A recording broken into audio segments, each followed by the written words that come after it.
سرمای شدید هستش و کلی برف قرار داره. توی مونتریال کانادا هم برف نزده بودش.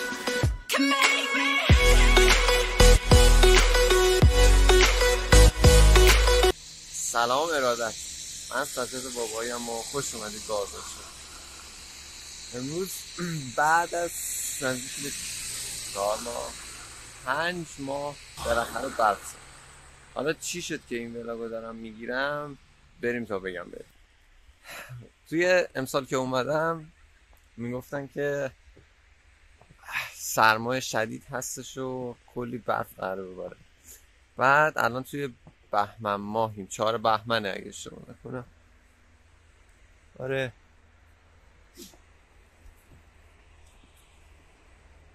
آره 4 بهمنه و بعد از دقیقاً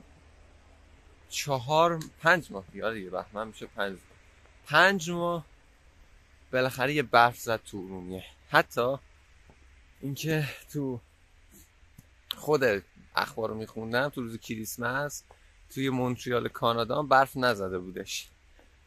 ما هم گفتیم حالا اون کاناداشه برف نزده، اینجا هم دیگه طبیعیه برف نزنه دیگه.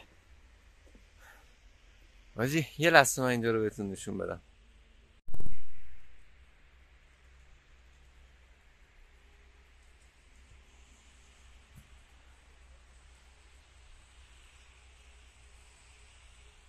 حالا اون اول گفتم کانادا نزد و اینا هم که استعاره بود و اینا، بیشتر دوست داشتم زمستون ارومیه رو بهتون نشون بدم. واجی هر قدم برمیدارم یه صحنه قشنگ میبینم.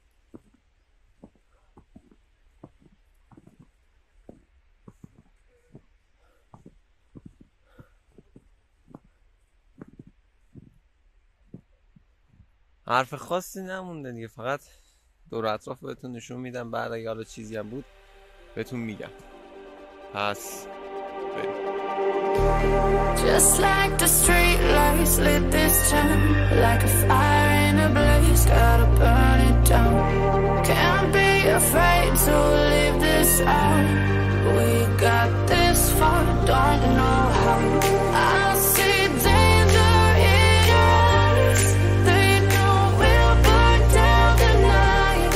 Coming just like the sunrise. You know that we're gonna let it out. Tonight, we're gonna let it out. Tonight, we're gonna let it out. Just like the sunrise, we're gonna let it out.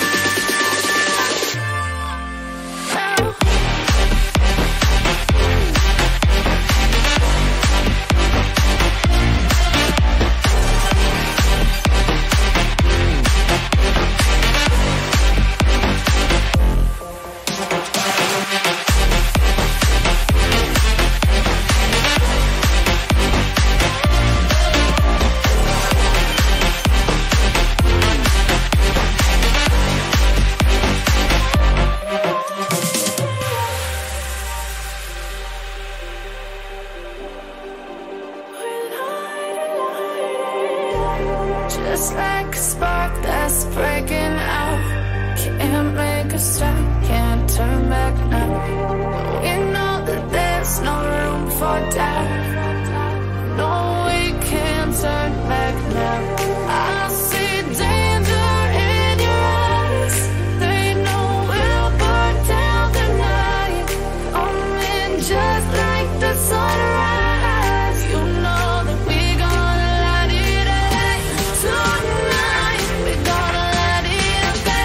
Tonight, we're gonna let it out. Just like the sunrise, we're gonna let it out.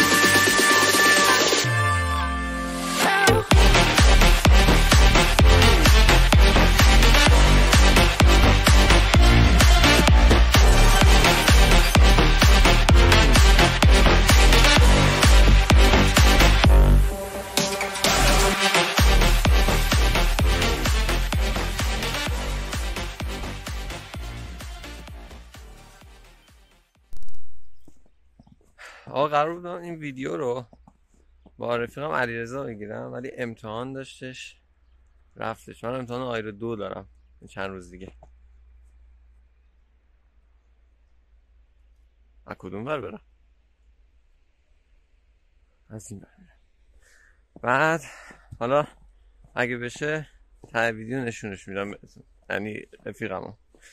بعد یه نکته‌ای که میخوام بگم، اومدین بیرون ولاگ بگیرین حتما دستکش بپوشید. اصلا داره یخ میزنه دیگه، اصلا حسشون نمیکنن. خلاصه این که بالاخره ارومیه این روی سفیدشو به ما نشون داد. آقا دمتون گرم تا اینجا ویدیو اومدین. لایک کنید، سابسکرایب کنید، نکردیدم بازم دمتون گرم. بعد یه چیزی میخوندم میگفتش که شکست سخته ولی پشیمونی و حسرت از اون سخته.